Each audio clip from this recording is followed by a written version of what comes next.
It's 27 degrees here in Abuja, the Federal Capital Territory. Don't let the cool morning fool you. It's going to get hotter much later. Good morning and welcome to your daily dose of sunshine. We take it easy and gentle here on the program. I'm Maupe Ogun Yusuf. And I'm Ayo Makinde. Good morning and welcome. Today is February 13. Yes, that one. But then, Maupe, you would also remember that it was on this day in 1976 that the Nigeria's head of state at the time was assassinated on his way somewhere. That's General Murtala Muhammad. February 13, 1976. It was something that shook the nation at that time. But hey, that's just something from history. Welcome again to the show. Indeed. Well, talking about something around history, we're going all the way to Niger State this morning, where we bring you a piece of pre-colonial and colonial history. We're going to the Baro Empire Hills, which was the station of the first Governor General of Nigeria, Frederick Lord Lugard. He had his house there, he had a radio station there, a transmitter, we understand, which was there for many years, or it's still there. We still have the mast right there. There was a cemetery there, there was official residence for some middle-level cadre and high-level cadre staff.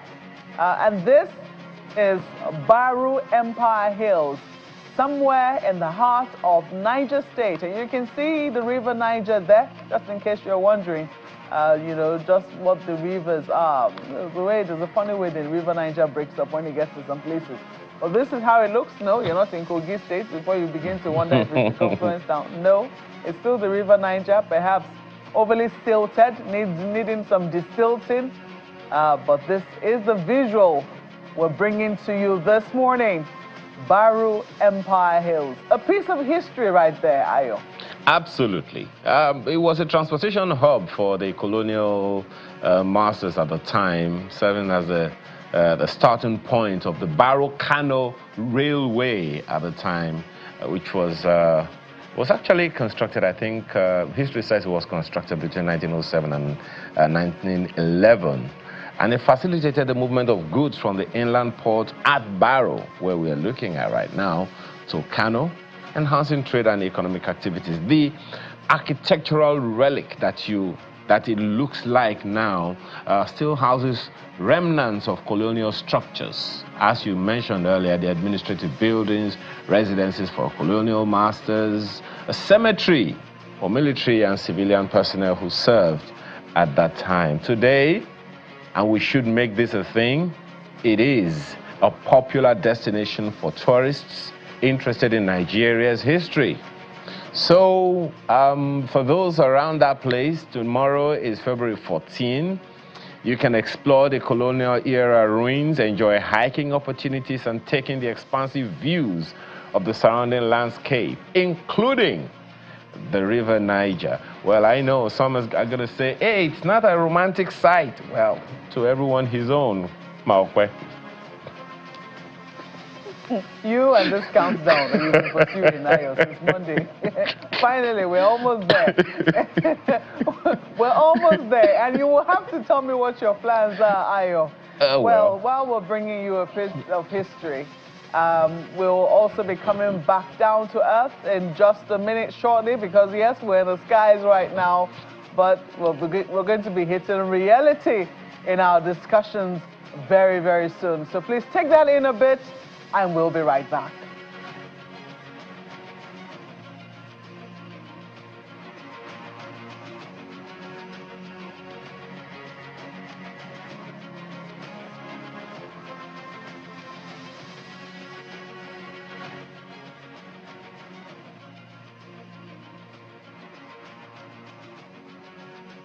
Indeed, I did say we will be right back, and we'll be back shortly. Please stay with us.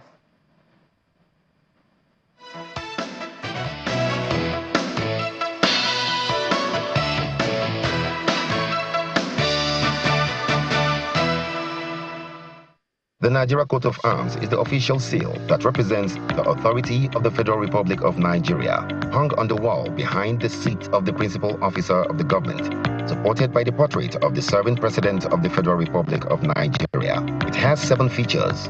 The black shield stands for Good Earth of Nigeria. The silver wavy band stands for the confluence of rivers Niger and Benue. The 2 white horses stands for dignity. The yellow flora is a common wildflower throughout Nigeria.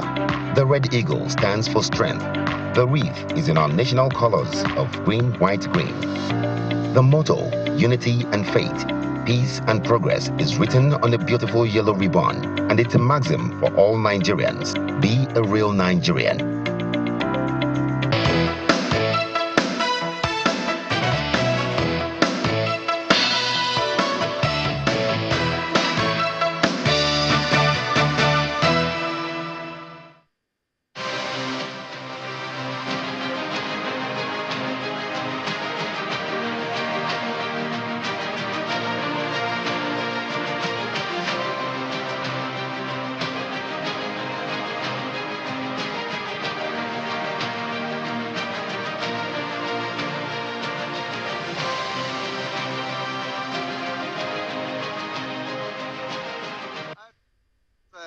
It is a big day in the House of Representatives.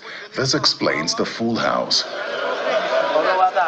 The House has dedicated the day solely to revive the conversation on what could be described as perhaps the most popular bills in the 10th National Assembly, the 4 tax reform bills scheduled for second reading. A near-perfect document. The debate begins with lawmakers largely speaking in support of the bills. I saw it from where I came from as a subtle restructuring of this great nation. Also, a kind of a handshake across the Niger to our people. Nobody knew that we will ever pass this bill in this House to go for second reading. But today, from what I've heard so far from our colleagues, I believe automatically this bill has gone for second reading. There is need for us to harmonize the various tax bills that we have in this country. There is no denying the fact that most of the bills that deals with our taxes in this country are outdated. No to the phasing out of relevant agencies of government that are popular and have also have a lot to deliver to the expectation of the people. Naseni, for instance, the TED Fund, for instance. The Speaker, the Leader of the House, I quote you, Nnamdi, for instance. I quote my leader for being so sagacious to say that these agencies will not be defaced. They will remain to continue to serve our people. However, there are some concerns. There is preponderance of ambiguity in this act because of the absence of interpretation clause. The interpretation clause is not robust, did not address the issue of derivation. What is derivation in this act? The bills also seek to amend over 40 acts which have not been placed before us. Those 40 acts should be placed before us so that we compare against those bills. I'd like to also advise that there could be a digitization of audited accounts in the new bill, which would stop the rampant or incessant frivolous issuance of account statements, audited accounts by companies. I also want to advise against executive issuance of exemption orders. This 5% of oil sector contribution to the GDP is what constitutes 60% of funds or revenue to budgets. And again, it contributes 90% of your foreign exchange. Therefore, we have to do a lot to ramp up crude production, and that is what Section 85 seeks to. All 4 tax reform bills are eventually passed through second reading. Thank you. Thank you, Mr. Speaker.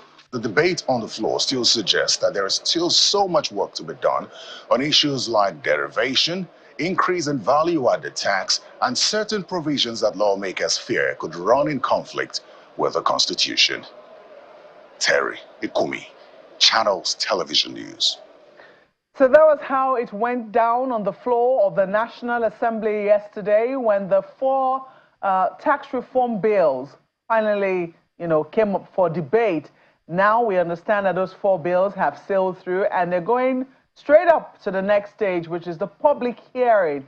I'm sure that people will certainly have their you know, they will certainly have the ideas, and that's where they will bring those things to bear. Now, how much of it will be taken in is unclear, but that's where everyone gets to have a say if you do have an opinion. Well, I do have two gentlemen in the studio this morning who clearly have a say on the issues around the tax reform bills and a host of other issues, especially since political parties are already beginning to gear up towards 2027, even as they prepare for the off-cycle elections coming up in Anambra and in one other state. But this morning, I have with me Professor Udenta, who is a founding National Secretary, Alliance for Democracy, and a distinguished fellow of the Abuja School of Social and Political Thought. Professor, very good to have you here on Sunrise Daily. I'm happy to be with you once more, and I hope it will be an invigorating conversation. I believe so. Well, we also have with us the indefatigable Mr. Jacob Pele, who is the founder of TAP Africa. Thank you so much for joining us this morning. And welcome back. Was it from Portugal? I was in Portugal, yeah. Well, it was inclusive migration, migration and development. And Nigeria is now the chair of what they call Rabat process, which is the EU-Africa collaboration on migration issues. There's a whole lot of unfolding events around migration. And I was happy when I spoke, the room was quiet about the inclusion of persons with disability in migration policy, even in development countries. And they were shocked to know what Nigeria have done in terms of inclusivity. I remember one thing that is of interest. I know that's not your subject, but I remember one interesting thing that happened. One of the EU members said, look, there's very non-existence of persons with disability in migration because of irregular migrations. Yeah. And I said, listen, you don't know. There are visible and invisible disability. There are people that you don't know have disability, but they can walk, they can run, sometimes they can see, but they have a huge challenge that they are dealing with internally.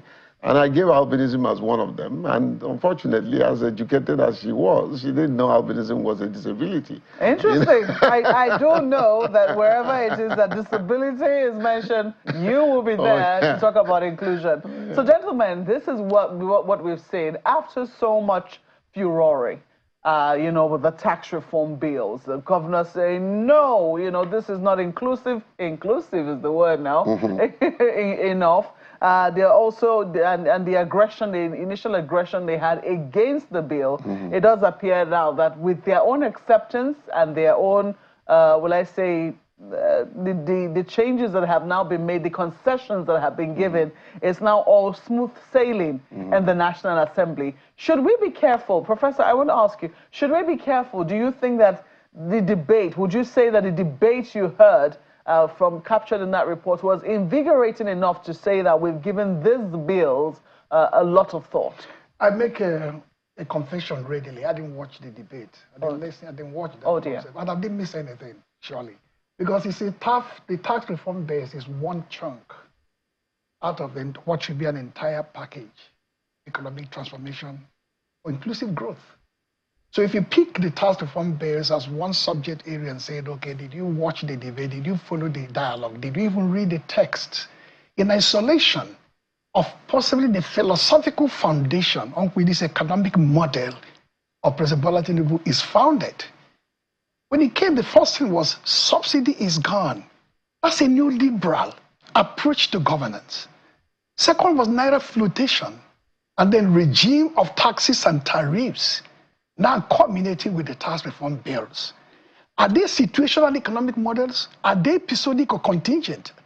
Do they occupy broken, incoherent spaces to say, has naira flotation delivered the goods? Has the removal of subsidy yielded the trillions that previous government never saw, never touched, because they didn't have the courage to do so, to stem the aggressive pursuit of foreign loans? Have we been borrowing more since we did that? Have we lifted the people from poverty? When we talk about multidimensional poverty of 80, 90 million, now almost 130 million. So increasingly with the tax reform base already in the works, with the flotation of the naira to yield more resources, with the first subsidy removal, the people are poorer. That is why I cannot take this type of reform bill on its own terms and merit. Take back in context in 1999, when this republic was founded. Between 1999 and 2001 was a radical attempt to retool the African landscape from OAU to AU. And 3 presidents led that charge: Olusegun Obasanjo of Nigeria, Bouteflika of Algeria, and Thabo Mbeki of South Africa. They constructed this paradigm shift, that OAU doesn't fit, is not fit for purpose anymore for our time. They moved into AU. What was driving AU? The NEPAD. You've forgotten about NEPAD, New Partnership for African Development, built from the MAP, Middle African Program, and Omega Plan, which the Western world used Japan to bring in. The idea is to construct partnership between Africa and the globe institutions, global institutions, then the MDGs. From there to the continental NEPAD, then to the local. Every ministry in this country had a NEPAD office. Every agency had a NEPAD office, every department. Secondly, remember the robot debate that produced the NEEDS document. What is NEEDS? Nigerian Economic Empowerment Development Strategy. To the needs, the seeds. So you have a holistic approach to governance. That is an Afrocentric vision in which we need to get Africa economy, Nigeria economy started. That led to exit from the Paris Club and the London Club of loans. We became loan free. Now we are dealing with tax reforms where the people be choked down with an enormity of taxes, even though it is a brilliant construction to have a holistic approach to tax administration. We look at the regime of taxes and they look at the poverty of the people. The middle class is wiped out. So that is why I do not ever, in my own consideration of issues of this nature, break them into segments, into situational or episodic, economic, spaces. I try to find some connection between what the president and his team have evolved in terms of not just tax reforms, in terms of managing the broad economy, political economy, in terms of human infrastructure built up, very other things that make an economy functional and inclusive. Well, I don't know whether we're still, it's a good thing we're going to be talking about political parties and ideology. It's unclear, whether we have political parties which are built on ideologies to say, okay, when this party is in power, this is the path which is we think is most likely going to take. The president must have a clear, holistic, organized, and coherent philosophy of economic governance. Yeah, but even the party, the party should have a role, shouldn't it? The party, of course, in Nigeria, nobody takes a back role. It's as important as it is. The party hasn't got the infrastructure to really build up policy orientation. The government has all the muscle, the ministers, the advisors, the technocrats around it. But when I'm going to deal with contingent, episodic, and incoherent management of the economy, then I'm lost. It is interesting because I do know that issues around subsidy have been issues that have plagued government after government, even the government of Olusegun Obasanjo. I agree. Who tried I said that the courage to do it, commendable. But having done it for almost 2 years, the trillions you released from doing it should have done what? Turn around the economy, reduce poverty, and increase humanity. Have we really made trillions? That's a big question. Well, you drill down on it.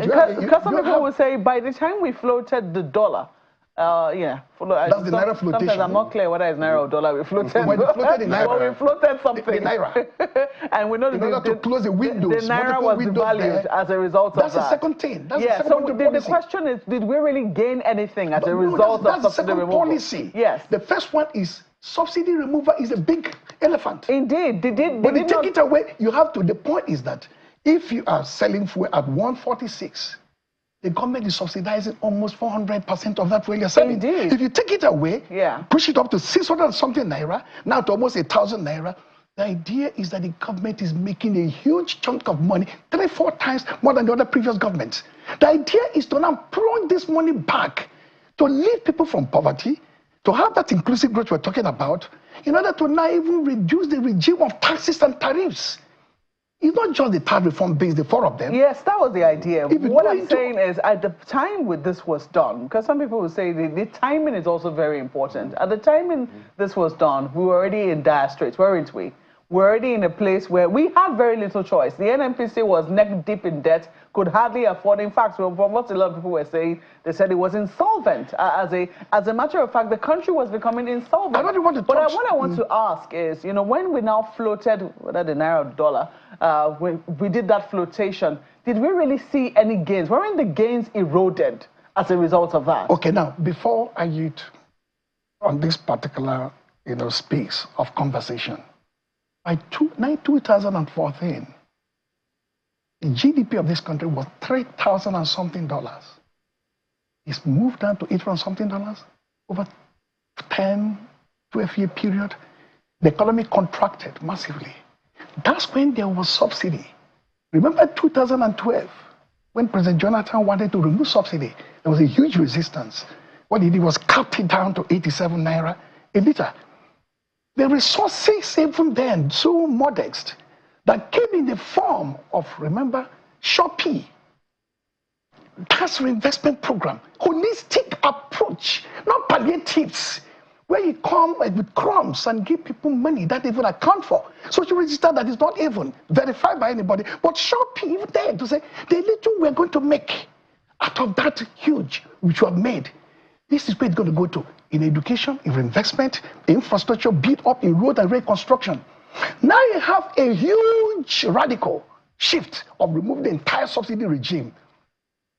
You have liberated resources unimaginable in Nigerian history to have actually empowered the people, reduced multi-dimensional poverty, lifted them from the life they live. There's no middle class anymore in the country. Virtually people you know, including me, spend 60% on transportation. Take a boat in Abuja or Uber. 4 rides in a day is about 20,000 naira. How much do you earn? The point I'm making is that I can discuss with my brother and colleague here the tax reform base. I will not do that independent of a government of the day having a broad overview, holistic view how to manage this economy. Okay, so but let me ask you, I don't know if you have a different perspective on this, because this is where we are now with the tax reform bills. 4 of them have sailed through. The question I was really asking is whether with this passage of, you know, with the acceptance of the governors now, because they were the major, I don't want to say obstacle, but yeah, they were the major obstacle in the way.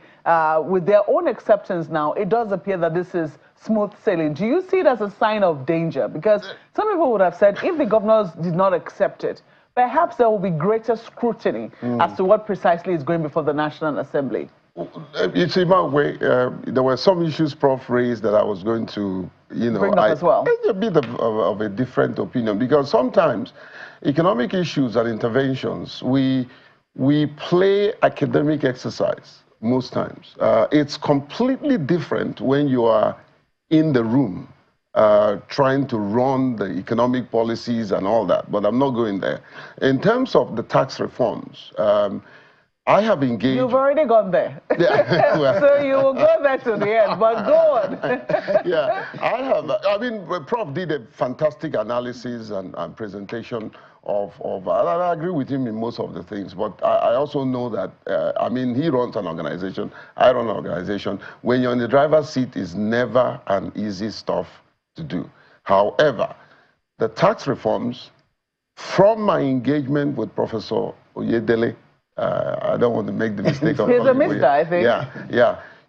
It looks to me a brilliant exercise. It looks to me a transparent process. There are some gaps, no doubt, you know, but Prof is honest about some of the issues that I personally picked up with him. He was on my podcast, The Hidden Sparks, and I did a thorough interview with him for 45 minutes. You know, I was mostly interested in some of the challenges he had and all that. And I remember asking him one question. I said, are you afraid that this reform will not be implemented? He said, yes, I have that fear. You understand? He said, even the president have fear. Well, however, the process is not ended. It's just beginning. There's going to be a public hearing. So you will see the civil society interrogate this bill. The problem, too, is that many of us have not read the bill through and through. And sometimes we analyze from empirical perspective, summarize text, and we don't have the holistic view of what is in the bill. I think it means well. I think it's something that can also help in rejigging the economy. You know, yes, there are some issues that I mean, I'll be more than happy. I'm sure Prof, I've engaged him, but I'll be more than happy to share his contact with Prof to engage. So he is, to be honest with you, Oyedele is very open-minded, willing to engage. On the 25th, the committee is bringing themselves before the community of persons with disability in a town hall meeting. He's interested in knowing the gaps in the inclusivity of that bill. So I think it's something that can set us on a trajectory of a sound economic recovery. The problem sometimes is not very good policy. The problem is implementation of the policy. Sometimes too, the implementation is not the problem. The problem is the person that will implement the policy. Are you truly inclusive-minded, development-minded? Are you ready to roll your sleeve and do the work and get the result that people require? You know, so as much as I agree, and Prof did, this is like a thesis, economic thesis, okay? But we need to drill it down to a practical, everyday step that we can take to ensure that we have a vibrant economy that focuses on the marginalized group and reduce this poverty even to 5%, you know. And I want to also say that my good friend, the Honorable Minister of Poverty Reduction, you know, I've been trying his best. You know, there are gaps, there are issues and all that, especially with the social investment program and all that, you know. Unknown to many of us, the funds for social investment program was not released to him. I don't know whether it's been released to him as of today. You know? So there are countless issues that borders on economic development that has to do with these tax reforms. I believe that if we have a comprehensive, inclusive tax reform approved for this country and is well implemented, we will get the dividends of it. The subsidy, I'm not against subsidy. I knew that there's no way this economy will thrive if we keep holding on to subsidy. My only concern with the government was, truly, the president came and said, subsidy is gone. After that statement, subsidy was never gone. It was never gone, you know. So at the end of the day, they came and agreed some sort of policy somersault. They came, oh, well, we were taking time to have a cushioning effect so that it doesn't really take a blow on the economy and all that. You know, I think governance is about It was gone, but you know, the naira was floated and it made rubbish of the subsidy was gone. So Nigerians were paying higher, but you know, because the dollar had been floated or the naira had been floated, there was now trouble with NNPC and importation. But I think somehow now that is being stabilized with Dangote now producing locally. But you're going to say something. Let me just quickly, very important contribution my great brother made here. Let me break it down in terms of the practical economic policies with direct impact on the people as against academic, you know, speculative analysis and so on. When Obasanjo, and I'm talking to PDP or APC, this time I'm talking about an individual. I think you may raise your voice. Yeah. You think you're talking to Mike where you're talking to the actually, see, when Obasanjo came on board, and we talk about NEPAD, that is not theoretical. That's a policy program that was domiciled in every department, in every agency, down to the local level. When we visited the Paris and the London debt clubs, the impact is to say we no longer look back and say we have debt servicing. We have a huge backlog of debt to service. That's number two. When you have needs program, that means we're not looking at one trajectory. We're looking at not just tax reforms, not looking at possibly monetization of government services. We're looking at the holistic approach to managing the economy. The problem we have today is because there is no connectedness between the variables that should be driving economic transformation. That is why the impact is not there. Secondly, when you root economic policies on the basis of Western models, the IMF and the World Bank provide you huge resources, and they come with conditionalities. Those conditionalities actually is to actually retrench the government from the services to the people. That means education, health services, and so on. Will not no longer be under the purview of the government. This is reform based in certain regards there. That's why they resisted it in Naseni, resisted it in Ted Fund. And if you remove some of those important institutional benchmarks that could cushion the difficulty in the transition, a lot could go wrong. Today, as I said, it's not academic, the middle class is gone. Today, multidimensional poverty is growing, not reducing. Capturing everybody. Today, you find that in spite of every effort of government, maybe the tide of family is a silver bullet that could solve the problem. The flotation couldn't do it, society couldn't do it, politics couldn't do it, because people are increasingly diminished, their humanity. So if this staff reform bill is the silver bullet at the government, then we should know that most of these other intervention, economic intervention, projects are not working. Maybe this one is the one they believe will work. Well, Prof, when it comes to taxes, I do know that when, Nigerians always, will I say the conversations around it are never easy, because we know that taxes are the underlying, will I say, basis of the contract between citizens and the government of whoever is in power. The taxes is a contract that binds us together. We pay our taxes. You're supposed to use it for the common good. Some people have said, oh, the fact that we've had oil for so many years has removed the focus of many Nigerians from paying the taxes, from paying the taxes on oil. Yes, and as a result, government too has been, would I say, left off not to carry out its responsibilities towards citizens, because we're not really paying for something. You would not hold the person accountable, who is supposed to be providing a service. But this is where we are now. You know about beating up a dead horse? You heard that saying?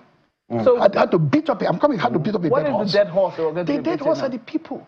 For example, the guy who is a small farmer, who is a petty trader, the small scale business. No, I'm coming. For example, somebody manages to get an ATM to survive in the daily business. Yes, I'm coming. He goes there. Yeah, or she goes there. And then you have a lot of people. Is that the taxes will be graded. Some people will be exempt from paying taxes. If you do not earn up to a certain threshold, you don't get to pay tax. The taxes will now be from a particular threshold up to a particular threshold. But the model is not right. In Europe, very many countries, even the minimum age report, we have a tax bracket of 40, 50, 60, in some instances % for the very super rich. Yes. And these are people who made their money through individual enterprise. The bulk of the money made in this country is from state monopoly capitalism. Almost all depends on tax rebate, waivers, and so on. People can stay in their hotel rooms and then make a phone call. An oil well is given, and oil blocks are signed. So people make super billions in this country for not working very hard. What do they pay as tax? Very minimal. Sometimes they hide it under several headings. Then the masses who ought to be paid completely of this tax there are still expected incrementally to pay, when indeed there should be social redistribution of wealth. Yes, that's the question. Have you read this? That's exactly what I was going to say, because I did. Have you read them? No, I appreciate that. I'm saying that if you do that, it's not just an intellectual exercise. No, it's a very systematic processes that will work. I've seen the gradations. The point I'm making is that if you have a mindset to liberate resources in terms of tax, and you find a company that is based on government contracting for the past 20, 30 years, making fabulous money, producing super rich billionaires who build private universities and they pay very little in tax. Has the tax reform bills captured in totality how to liberate substantial resources from them, made in the system, that could not go to the common purse for the common good? Prof, I tell you what I did. And I think all of us needs to go back and read that bill. The system, there's no system that is impeccable. There's no system that is perfect. But I tell you, the little that I have read and understood, it is a system that will work. The problem, you kept mentioning it, but I agree with you. The problem is the discipline of taxpayers to pay the tax, and a workable system that would capture, payment, track, and produce the data that the Uncle Sam that I call my friend Oyewole can go back and say, this process is working. By the way, he doesn't, and I keep telling him, he doesn't want to be part of those that would administer what he has produced. I said, my friend, you end up becoming Joseph, because you can't... Maybe that's the most academic one. You can't reel out a dream and just drop it halfway. You just have to be there to guide them. So, Prof, to be honest with you, some of the things you're saying, as if you're working in tandem with what I have read, the little that I read, you have a more better way of handling academic document like that, But truly and really, it captured the essence of some of the things you've said. The problem is the taxpayers, are they going to be disciplined enough to follow those processes? No, the institutions we live is strong enough to ensure that they are disciplined enough in order to do the policy provides accountability. Not just the system. Accountability. Yeah, if people do not do what they should do, the system is not based on accountability. Yeah, exactly. That's why I find ministers who are supposed to ride 3 cars based on presidential dicta today float with 50, 100 cars. Okay, so Prof, we should be talking about reducing the size of government. It is not me, which I agree. Is to point out these issues. That's why we're public. We can't be pointing out issues and we don't want to be part of the system, because we can't be talking about system that is not working and we're not really willing to roll our sleeves and make it work. Brother, there's a division of labor. The division of labor. We are on studio. It's a public advocacy studio. It's a domain for enlightenment, for sharing ideas, for educating people. Exactly. That is massive contribution. Yeah. There are those who are in government. Policy makers, we hope they are listening and watching. They would have their pen and paper to note all these things. If the economic model is incoherent, if it's episodic in nature, if they're not aligned together, if the tax reform bill is good on paper, but in implementation, there are gaps there. Our duty is to point this out. Their duty is to now take up. Let me ask you this. I mean, while it is that you have, you see the positive side, you're optimistic because you have engaged with Mr. Oyewole, and I'm not speaking for him. Yes, I know it has since left his purview. It is now in the National Assembly, and where all of the rest of the discussions will be taking place is the National Assembly. Exactly. So even if people with disabilities have an issue with the bill, or after he's briefed them, where they're going to have to take those issues to will be the National Assembly. Going by what we know of our system, because it's one thing for us to be made promises to, and people are supposed to be more involved when their taxes are paid, or when their personal money is involved. Do you think that systems are also being put in place for us to hold our leaders truly accountable, or do you think that they're still going to be very aloof and far away from the people in such a way that we will be finding it very difficult to get any accountability from them? Well, to hold people accountable, you need very strong institutions that are working, and there are opportunities to penalize those that are not following the rules of that, whether it's institution or systems. But meanwhile, going back to the question you asked, no, what Oyewole is doing has not ended with the National Assembly. There's still an opening for a rejigging, for a bit of correction. That's why he's going to the public hearing. At that point, he has not closed shop. He still have to work until the bill is ready, passed, and maybe he will step back. So that's why we're also engaging him, because there are gaps. There are gaps. The complexities of tax forms, most of the things they are proposing are going to be online. How many Nigerian websites have accessible format for persons with disability? So that's what we're saying. There are incentives that are going to come out of this tax that should go to the very poor and the marginalized society. How do we track those? How can we ensure that persons with disability, and I'm not only advocating for persons, women, DEI, diversity, equity, and inclusion, women, youth, how do we ensure that they will benefit from the dividends or the tax savings that will come out of this process? That's my focus. And like I said, me and Prof was saying, Prof, when I felt the need to engage government to ensure that we have, take for instance, inclusive education policy. albinism policy. I didn't just formulate those policies, got them approved, and sit back. I followed up. Today, in Ministry of Education, there's a budget for inclusive education. There's a budget for albinism. And I'm saying this to say that, many times we argue that, oh, Nigeria, the problem is that there are too many policies, no implementation. Policies don't implement it. It doesn't implement itself. The same person who advocated for that policy, who is desiring to see implementation, must roll his sleeve and follow through until we see implementation. I did the first albinism policy 5 years, nothing happened. We just reversed, and now it's in the budget. I'm part of the committee. Meanwhile, I don't allow government to send me anything. Let them hold their money so that but I know who to hold accountable. So accountability mechanism are there. We need to activate it. Okay. So we need to bring people like Prof. You know, Prof. I think yes. The problem is that people like you sometimes shy away from being part of the process. Let me tell you the problem. Let me tell you why I don't shy away from being part of the process. And let's talk a bit about accountability, Mogbe, which you laid out here. I love your spirit and the sense of passion you bring to bear on it, and then the track record of your own engagement in that field of vulnerable groups and so on. Basically, accountability is a systemic issue. It is not that the systems are not supposed to be accountable in Nigeria. They're designed not to be accountable. The entirety of the design, the structural design, is to lack accountability. That is why you find somebody, a pension guy, reform guy, 123 billion. What did the judge give? 213 million, 300 just pay. Just go. He signed the check and left. How about the former accountant general who had taken about 4 titles, since he has 120 billion on his head?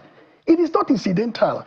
The jurisprudential layout of the system, the criminal justice system, which is the #1 accountability, designed to punish the poor and reward the rich.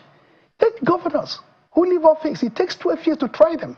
But it takes only 1 month to jail somebody who stole a goat or a cow. So accountability is not that something to say, oh, with the passion and energy, which is unique in your field, but broadly speaking, it is important for us to appreciate by keeping our voice very loud. The system is designed not to be accountable, and people break the law with impunity. But when you have accountability, designing a system that works, like in China, if you steal, you pay, whether you're rich or poor. A billionaire is sentenced to death and is shot. That's what the law says. But here, when you have law that is blind to the poor, but wise-sighted for the rich and excuse them, a system you find daily abused.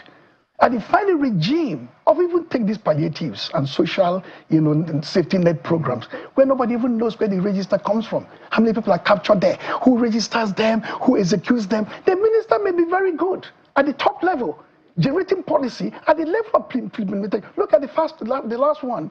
The lady, remember? Well, so you find that it is mind-boggling that you find an economy where so much resources is generated internally, where resources are freed from fuel subsidy removal, where trillions are pouring from foreign loans, and poverty is escalating, and human capacity diminishing, and the middle class is gone. Something is structurally wrong with that kind of system. Prof, I'm going to ask you, gentlemen, I'm going to ask you to hold your thoughts, because Ayo is part of this conversation, and I know that he needs to get a question in. Ayo, over to you now. Thank you, Maokwe. Prof, I'm going to start with you, and I may interject you a little bit from time to time. Most of the time when we're talking about these tax reform things, we tend to forget that it's not just the federal government that is affected. States collect taxes too.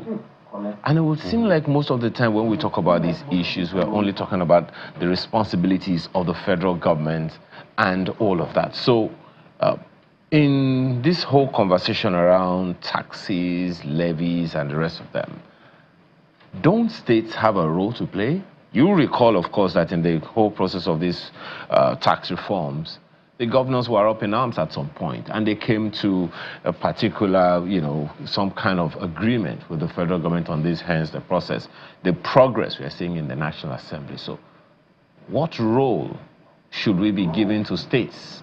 How accountable should we be holding the states? And not only the federal government in this matter? I just quickly to toss out my viewpoint in this matter. Take the example of the local government autonomy vis-a-vis the Supreme Court ruling and what is captured in the text of the Constitution. That is one area where you find the universalization of a model of resource management that says it will not go to the states anymore. It goes direct to the local. That is a powerful federal center dictating to the federating units, the subnationals, how these resources should be managed at the local level. That is number one. You take EFCC. Some states took EFCC to court and said, your jurisdiction doesn't cover us. The Supreme Court ruled otherwise, said, no, EFCC covers your family in your smallest village. So the intrusive nature of the power of the center is why people are calling for restructuring. That if you have this list that is exclusive to the federal in relation to what is there for the states, the imbalance is astronomical. But they rebalance it in order to hold the states accountable. They will not go cap in hand to the federal begging for money. We do hear, I'm not going to be fact-checked because this is something we pick from here and there, that they are setting hundreds of billions, which the federal government keeps back from the federation account and then gives out to certain states as grants, as loans, as aids. Those states got this thing, why others don't get. Mokwe and your team, please, fact-check me on this. I'm not being absolute. There's a certain amount of money. Look at what Rufai said, for example. But I know why the governor who I had to put there is doing what he's doing. There's 150 billion he collected. I know there are people who push back to say, you collected too. So the debate is not whether a governor collected 150 billion from somewhere, not the one that is shared every month. Prof, the issue being raised here, if you can hear me, Prof, my apologies. Just 1 second, Prof. The issue being raised here is whether or not states themselves should be held accountable for taxes. So of course, just as you said earlier, there is no such thing. Just a second, Prof. There is no doubt about the fact that there is no absolutely perfect law, no absolutely perfect system. We tinker with it on the go and the rest of them. But the issue I'm asking, just to stay on the topic, is the issue around the taxes. The tax laws that we have, everyone agrees that they are obsolete. And we've been having these tax laws for a long time. I'm sure you saw that video that made the rounds at some point. That one truck bearing goods to different parts of Nigeria had about 60 to almost 100 taxes, levies, and what have you, that they had to pay on the go, along the road. So the whole idea, from what we have been made to understand by Mr. Oyedele, is let's reduce these numbers so that we don't continue to have this multiplicity of taxes that will continue to affect the prices of goods and services, particularly interstates. So that's why I'm asking whether or not we should include the states, seriously so, in this conversation and not just tackle the federal government, which of course we cannot say that they don't have their issues. Like I said, in principle, that point is well noted. I think it's axiomatic. It's a self-evident truth, no doubt whatsoever. The challenge, if you think in terms of systems, is that on paper, the federal government received a certain percentage of money from the revenue allocation system. But in reality, many people believe that the federal resource base is not close to 70% and not 50%. When you see that many of these powerful agencies, the customs, the MPA, etc., do not report fully, NMPC is very opaque. So by the time you find that the states and the LGs are managing less than 30% in reality, so you are not to focus more energy on that to say, do we need to keep a system that is so imbalanced? We have a bloated center and there's subnational I think there is a difference. I think there is something to understand, Prof. Just a second. I think there is something to understand, because we have also been made to understand, Prof, that there is a difference between the federal government and the federation. The federation is the federal government and the state governments, from what we have been made to understand. So when they talk about the federation account, they are talking about an account that belongs to both the federal government and the states. And that is the one, that's why they say Federation Accounts Allocation and Fiscal Committee and all of that. That's what I think that means. Well, whether it's on paper or not, so far, no state has been able to take the federal government to court on that. I stand to be corrected. But let me come to you, Mr. Pele, on this matter. Perhaps the issue here is that of the balance. Just as you both have said, for the education and the understanding of Nigerians, so that they can take, they can know who to call to account from time to time. We've been talking about the states, talking about the federal government and all of that, but to a large extent, every time someone is talking about the National Assembly, someone is talking about the president, but the states have quite a chunk that they take as well. Do you think we have that mechanism to take on, call to account the activities of the states? You just said here now that CSOs are going to take on the National Assembly on the tax reform bills. I'm not sure the same happens when state assemblies make laws, or at least not as severely. Consequently, you know, laws just get passed and they're already binding on the people before they know what's happening. Yeah, very good question. Really and truly, I agree with you that a lot more responsibility should also be on the shoulders of the state and the local government in terms of whether they have the right mechanisms and the systems to run their affairs and for us to hold them accountable. Very little, I must say. Even the Federation account system, I think, is also archaic. There's a need to revamp it, revisit it, you know, take into cognizance what is today. Take, for instance, what the AI is doing in technology. There's a need for an interrogation of the federation system. There's a need for states to adopt their own system that works and holds them accountable, but deliver the dividends of their leadership to the people. The problem is the people are totally, absolutely, objectively impoverished. And so whatever they try to do, we are not seeing the result. Meanwhile, many of them are living larger than life, driving expensive cars, going on expensive trip. You know, their children are in the best of schools. They drive a car that you begin to wonder whether these people are businessmen or politicians, you know. So these are some of the things, and nobody is holding them accountable. Nobody is challenging them. There are no entrenched civil society in the sub-national and the local government and the local government level. And that's why some people like me, I'm just not the Abuja type of CSO that wants to be flash in the pan. You know, what are we doing?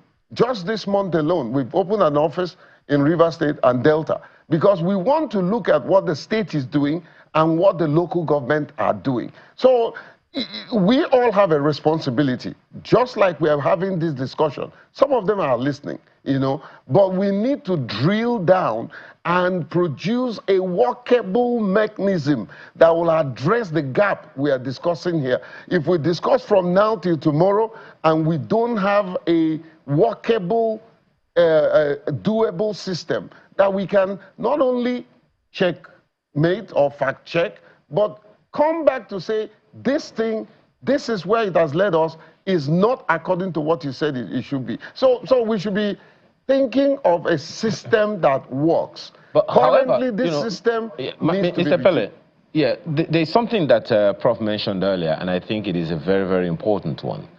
The question of balance. The question of, I don't know whether it's equity or equality.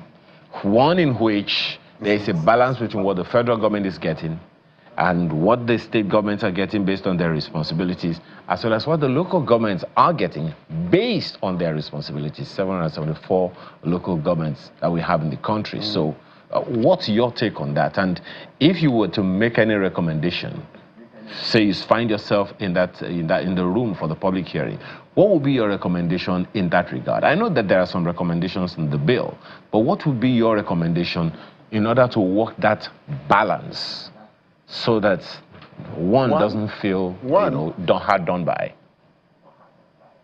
Yeah, Ayo, number one, there must be a transparent process. We should be able to know till date. I don't think what we're trying to do sometimes is postulate, and sometimes exaggerate, There has to be clear figures, facts and figures of what is happening. Take, for instance, in the Federation account, we don't know. Nobody knows. Yeah. There's also the need for both the State Assembly is a very weak, dilapidated political organ of the state.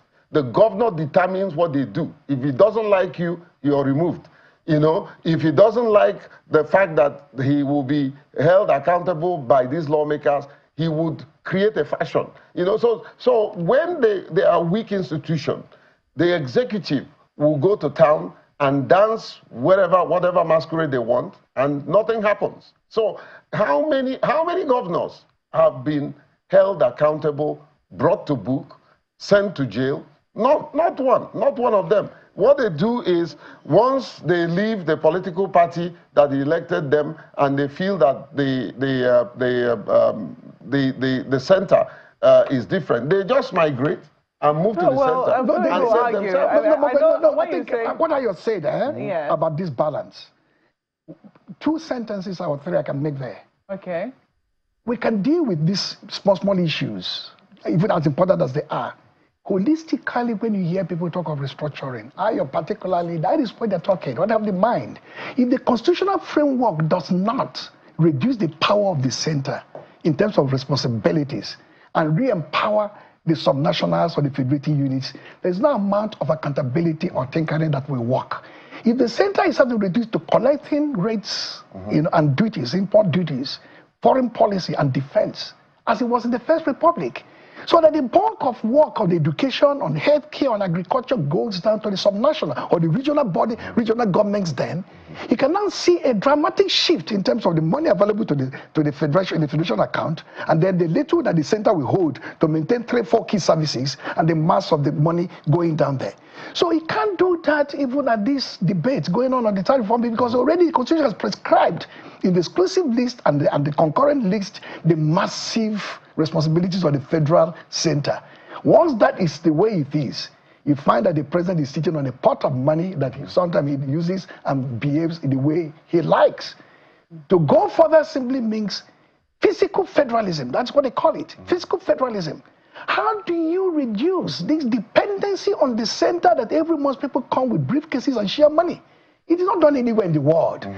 You have to hold substantial part of the resource you produce at their own local level and then yield to the center a small amount to maintain the defense, maintain the foreign policy, and so on. So until that is done, we should be doing some cosmetic measures at this stage. Prof, shouldn't we also be looking at our legal system, the laws that will enable some of these brilliant ideas that we're talking about?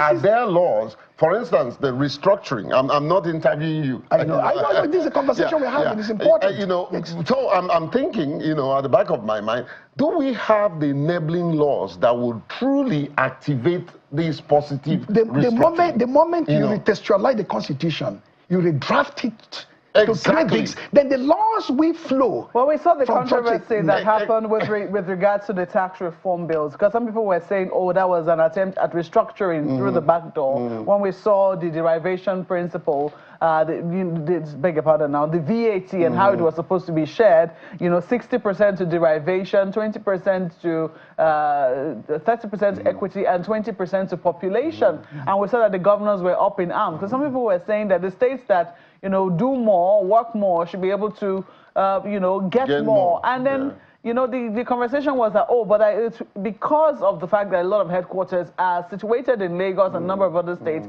it will unfairly affect some states where work is done, but tax is remitted at the headquarters. So we've seen that that sort of conversation hold. We've seen that they've finally been able to, have a middle ground of some sort.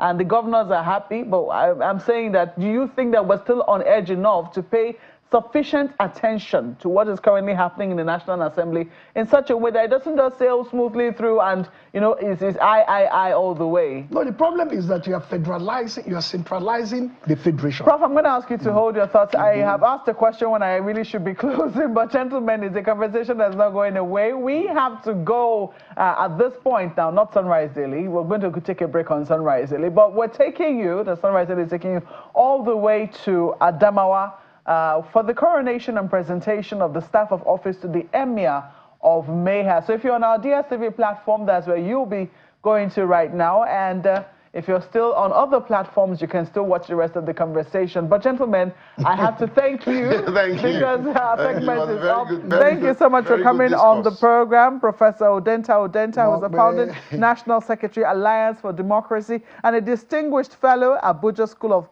Social and Political Thought, all of which he brought to bear.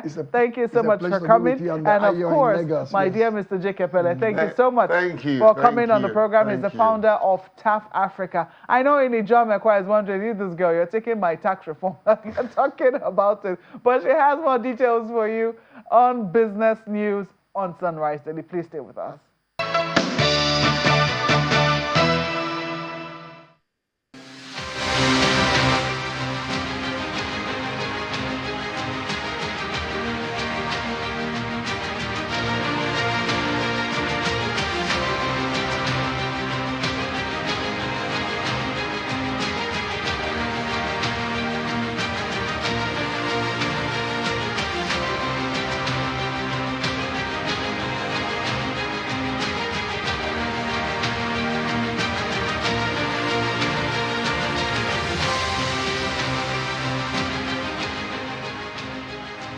Well, we're moving to the segment of all things interesting now with Mr. Laolu Akonde, former presidential aide. And we're talking about a potpourri of issues. Mr. Akonde, it's good to see you this morning. Good to see you again, Markwe.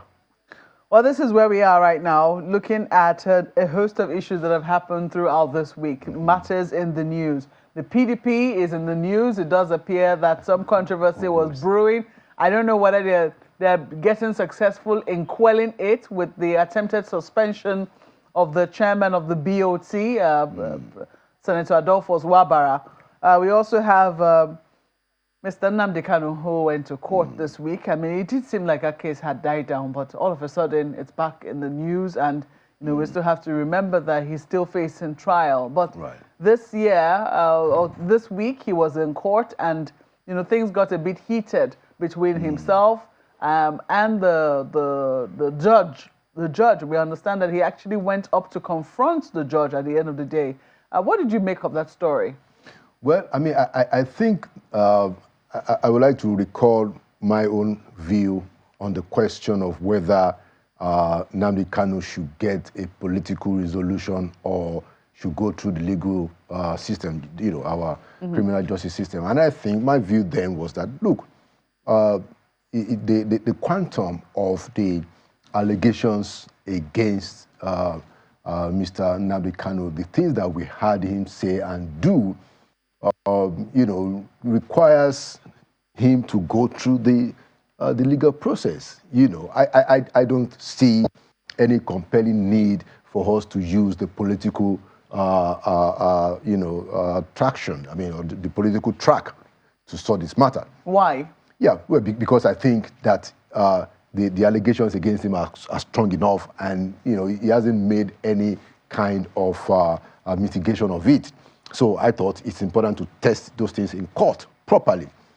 Now, but what has now happened in the case of Nnamdi Kanu is that the system is treating him very poorly. You know, and fair is fair. If we say that this guy has to go through the legal process, which is my view of what should happen, then we have to conduct that legal process in a fair manner.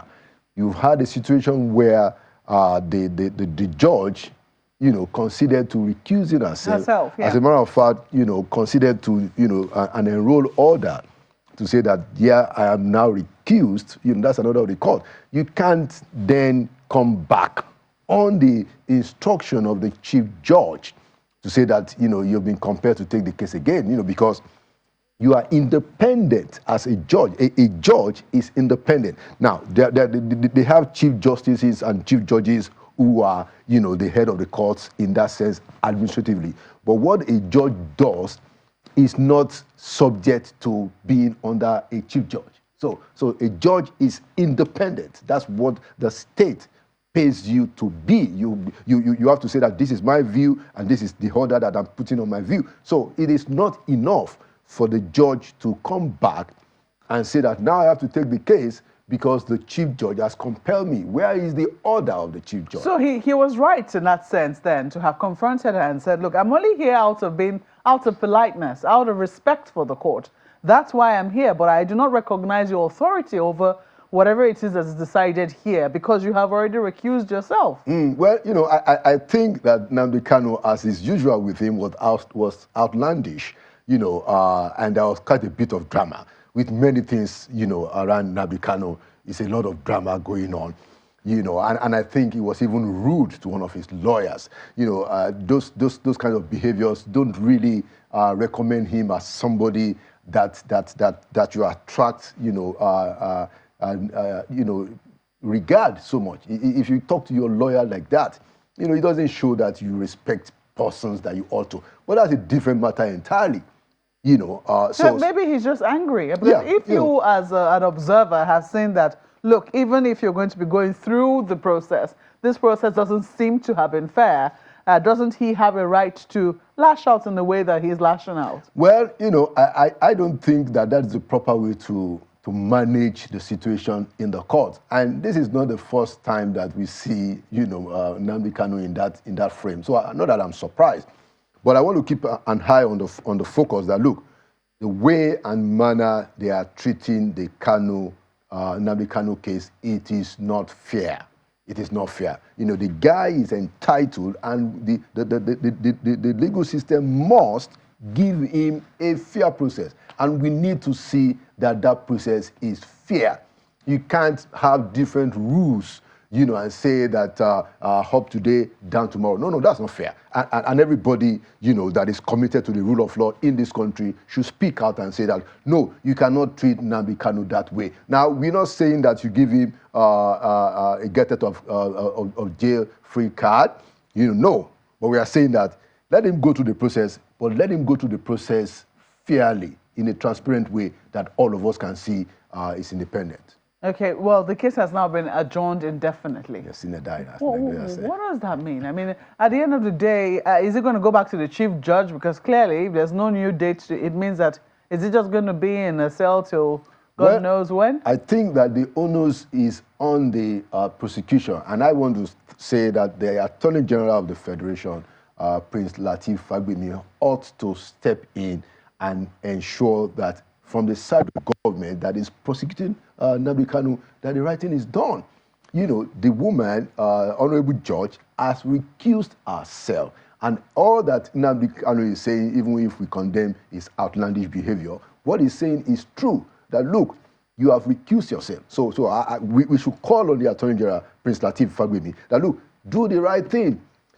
Let them, let the prosecution line up with the correct procedure that we all are aware of, and get another judge, and I don't think that is the cause of, that is the work of the Attorney General. But, the prosecutor should be willing to say that, look, we want to prosecute this case, let's do it properly. Well, Mr. Olaoluwa, even that very one that you say he should go through the justice system, some people will accuse you of bias and say, look, you didn't speak up when Sunday Igboho was let off the hook. I mean, what is different from what Sunday has done from what Nnamdi Kanu is doing or has done as well? You've not asked me about Sunday Igboho, to be fair to me. Yeah, well, I'm asking you now. I'm giving you the opportunity. Yeah, so I didn't say that Igboho should be let off the hook. But he has been let off the hook. Yeah, well, so it doesn't. So I wouldn't take responsibility for that because it's not my decision. And it's the same thing with people who are terrorists, people who are bandits. I never, in my person, acting as Olaoluwa Konde, I never succumb or agree to a situation where people who have, flagrantly violently violated our Commonwealth, committed heinous crimes. I have never and I will never succumb to the idea that they should be sorted out politically. No, it's wrong. So even that of Sunday Igboho, you take objection with it? Well, that's my point. That's my point. Whether it's Sunday Igboho, whether it's the bandits in the northwest, whether it's the terrorists in northeast, whether it's the people causing mayhem in the southern part of Nigeria, wherever it is, when people break the law, and when they break the law violently, when they commit heinous crimes, they need to be disciplined so that there will be deterrence. There's so much impunity in our system that I don't think that we should just take the path and say, let's have a political resolution. We will not be able to... Yeah, but given the fact that the state did not seem to share that view and have let some off now politically, even Boko Haram, for God's sake, we're giving them amnesty. We're doing all manner of things. Right. If that is the path that the state has taken, why not Nnamdi then? Well, we have to start from somewhere. I'll tell you a quick story. So in 1998, Christmas Eve, I was driving from my office in Philadelphia to Delaware. I bought a new car. It was Christmas Eve. Everybody was excited. We were all on the road, speeding. A lot of us on the road. And then the police guy, decides that I'm the one that is going to stop. He stops me, and I said to him, look, how did you choose me? It's because you're a white man, I'm a black man. I'm not going to pay this ticket. Then he says, well, if you don't pay the ticket, then you go to court. I said, I go to court. I went to court, I'm so full of myself. And then I made my case to the judge. And he just said, oh, wow, the man can pick only one person at a time. So the fact that indeed I felt that I was being treated unfairly because others were doing it who were not stopped, that didn't change the law. The law is whoever is caught, and the person who is doing the catching decided to catch me.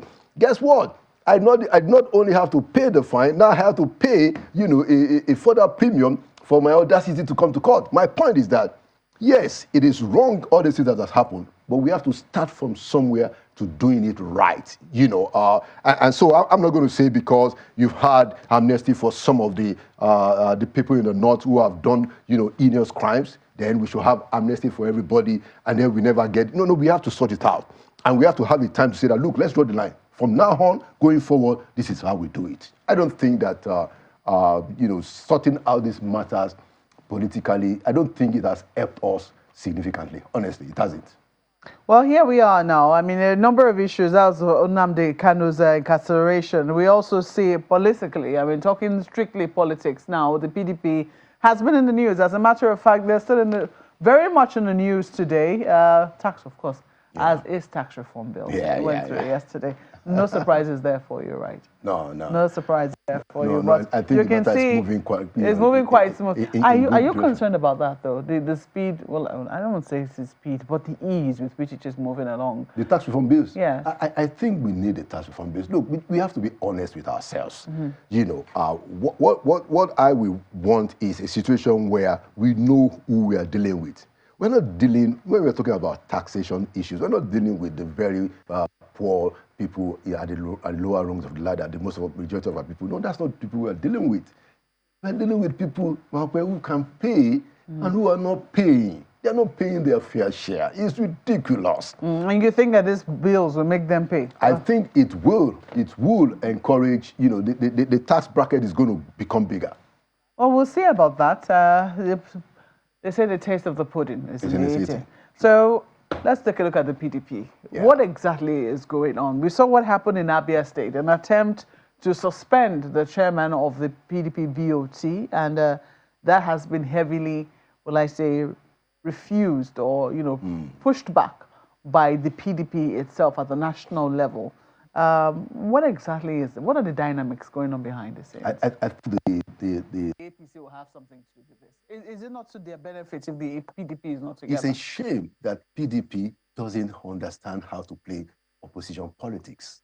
They have become so... this is just... They're just throwing tantrums. Look, whatever you say about APC, whatever we say about it, and there's a lot to say about APC, and I've said it several times, I was a victim of APC's campaign of change. I left New York to come to Nigeria because I believed that APC was going to bring change. 8 years after, they have not. And I'm personally disappointed. But you must give it to APC that they understand opposition politics.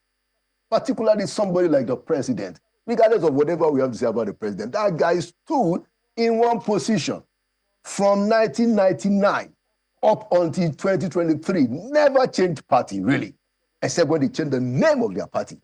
That's the kind of commitment to a particular track that we need. And that is the kind of thing that PDP people have not demonstrated. But there are people in the party. I mean, Senator Adolphus Wabara has been in the PDP since I can remember. And look at how they are treating him. You know, I mean, and then this is the point. This is the point that the people that are running PDP or that have brought PDP to this sorry pass, they should be ashamed of themselves. I mean, it all started, and I said this recently. It all started when the PDP, you know, constituted itself to become an obstruction to the national consensus that Nigerians have seemed to have agreed on rotational presidency. This was where it all started. And so the moment you have PDP saying that, okay, look, we're going to throw up a northern president, when we've just had a northern president for 8 years, that was an assault on the intelligence of Nigerians. And PDP is suffering from it. And they will continue to suffer from it until they put their house in order. Let's get this straight. I mean, it's a democracy, isn't it? And majority at the end of the day will carry the day. Not everybody within the PDP went with that. At the end of the day, it was majority that had their say at the PDP convention, so to speak.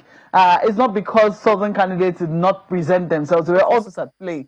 But this is where they are right now. Right now, they claim that there are external forces outside of their party that are trying to use some members within their party. And this is a playbook they seem to have borrowed from the APC when they started attacking the national chairman. Adams Oshiomhole was the first to go down by suspending him from the ward. So you now see state executive councils all of a sudden developing powers that people are saying they do not have, trying to see how they can suspend the chairman of a BOT. Do you think that somebody is not playing a tune somewhere that some people are dancing to within the PDP? Well, Rotimi Amechi, former governor of Rivers State and former minister of the Federal Republic, has given us an insight that in Nigeria, what politicians do is that politicians steal, politicians kill, and politicians maim to remain in power. And this is a big deal. So what is happening in PDP? What happened when PDP chose? Yes, you're right. They had a democratic convention. But, there's a saying in my language that says that, and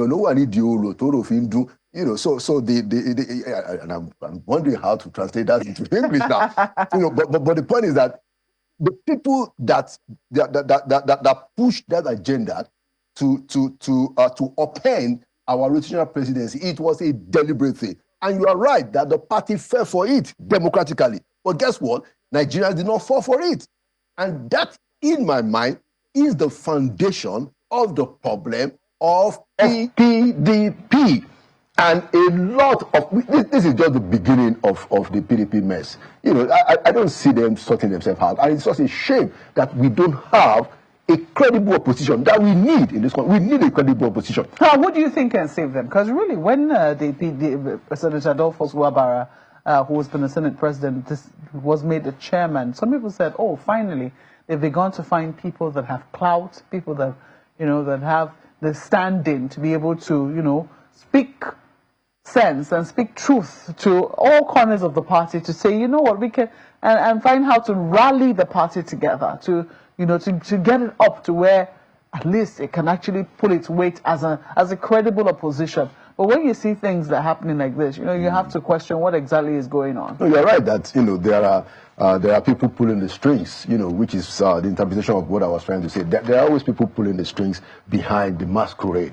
So when you see the masquerade dancing in the marketplace, there are people that are behind the masquerade. So yeah, you're right. There are people who are trying to emulate Adolphus Wabara, who I will concede. People like Adolphus Wabara, they are the more decent, human beings who thing to have their, a right perspective, but see how they are treating him, because the problem is more fundamental.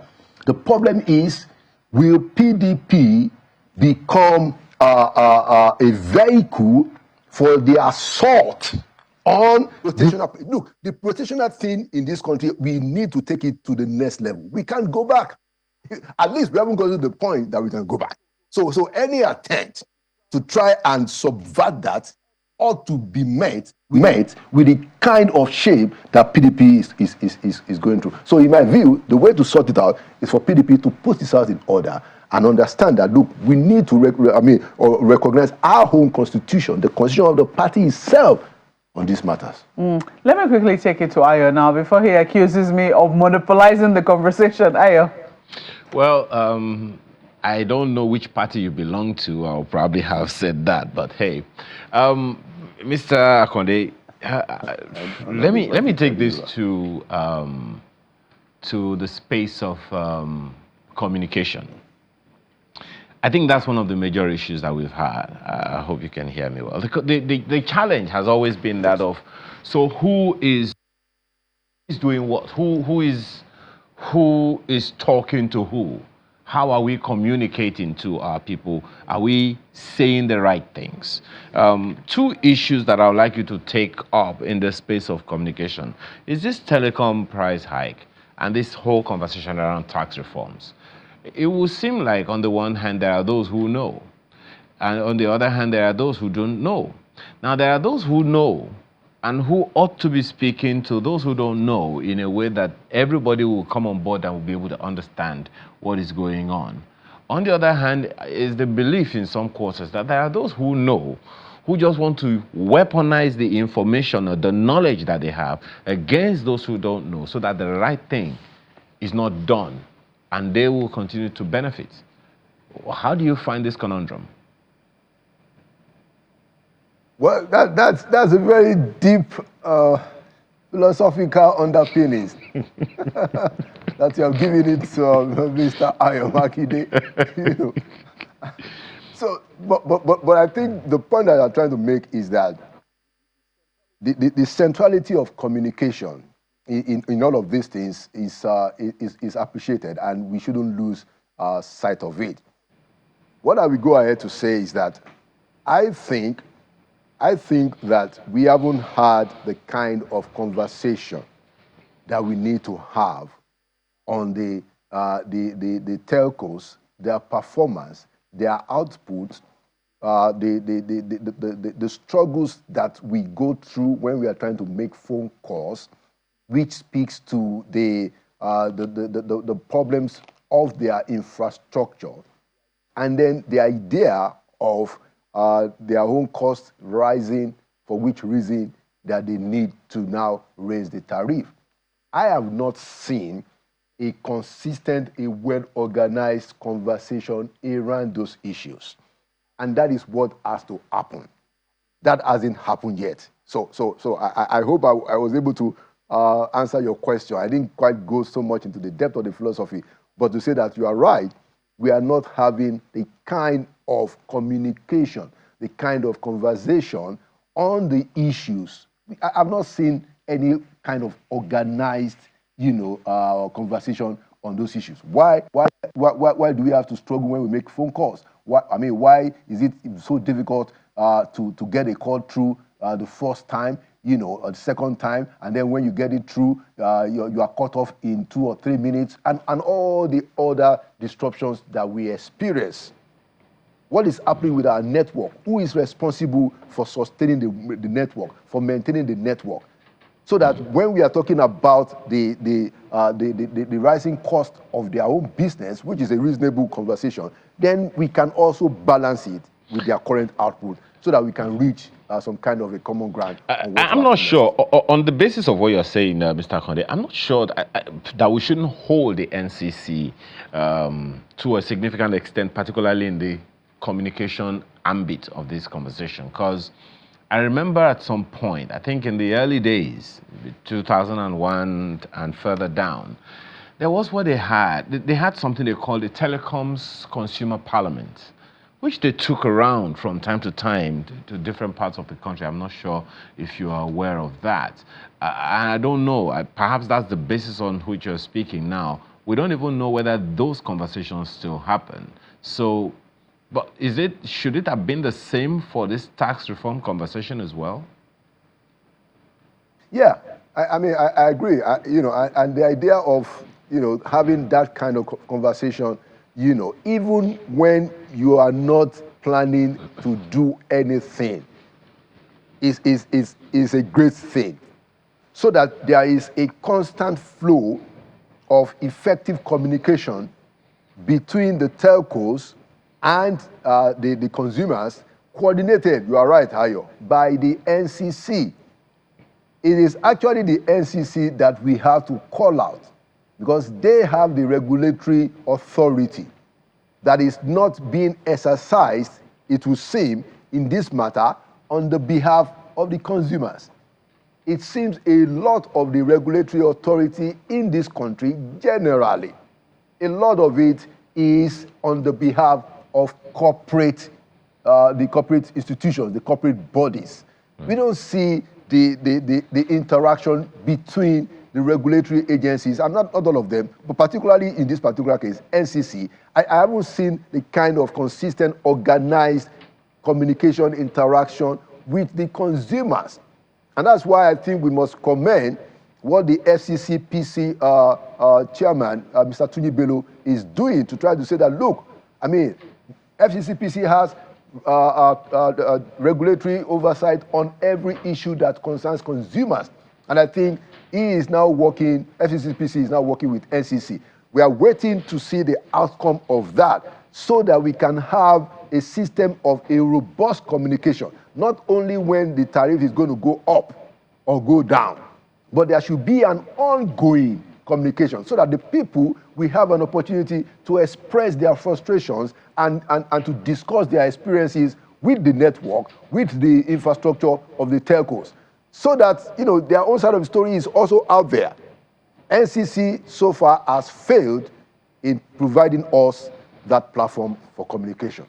Well, you skipped the part where I talked about tax reforms or maybe some other time. However, how about this one that we've been giving communication out to people, and I dare say in some states that they have this communication distilled in languages, yet we still have a situation where people still go ahead to scoop fuel on the streets at the very risk of their own lives. Anything can happen at any time. And of course, now this conversation coming from the NMDPRA that, look, we need to really do something about this. We've been putting conversation out about tanker fires and the risks it portends to life and property. So how about that? Yeah, okay, so and I'll come to that. Let me make a point quickly about the tax reform. I am delighted that those 4 tax reform bills are going forward. I'm delighted, and that's my point. Yeah, maybe we've learned a few lessons, so that we can do it better. But it's very important because those who can pay taxes in this country, they are avoiding payment. Big time. Our tax to GDP ratio is one of the lowest in the world. So I am for this tax reform. Now, on the issue of, getting our people to be aware about all this fire and inferno all over the place, how to make them become aware. I think it has to be an ongoing thing, and we have to make it even more intense. But the truth of the matter is that the human condition in our country today is susceptible to that kind of behavior. People are becoming very desperate about how they're going to survive. We are inching, very precariously to the Obasian state of nature where life is brutish, short, and nasty. And that's why we always say to the government that we have to pay attention to beating the multi-dimensional poverty. A big aspect of what governments should be doing at the federal level and at the state level is how do we take care of poverty, especially feeding. People must be able to eat. We must solve that problem. It must be number 1 on the agenda. Mr. Laulu Akonde, there are a host of other issues that I'd really love to take you up on, and I know that it includes the fact that we moved up a little on transparency rankings. Nothing to celebrate, Markwell. I'm glad that at least you've had one word, one sentence. I think that does it. Thank you so much for coming on Sunrise Early this morning. Mr. Laulu Akonde is a former presidential media aide. Well, we're looking at some feedback now, if you can. Honorable Ademola Alalade says the tax reforms of the Tinubu administration is a good step in the right direction. Every Nigerian, irrespective of their status, must pay tax. But the most important thing is that Nigerians must see what those taxes collected by state and federal government are used for. Ayo. Festus Akimboyewa has his word in on opposition politicians, saying they should give constructive opinions and learn to appreciate good policies. The removal of fuel subsidy, the floating of our currency, and the tax reform bills are the bitter pills we need to survive as a country. Nigeria has been borrowing to pay salaries since the time of Jonathan, and the country was on the brink of bankruptcy. Fact. And it's also a fact that this program has come to an end. Thank you for the privilege of being a part of your morning. I'm Ayo Makide. Enjoy the rest of it. Tomorrow, Indeed. Have a wonderful rest of your day. Enjoy your countdown to D-Day tomorrow. Thank you so much for watching. I'm Yusuf. Goodbye.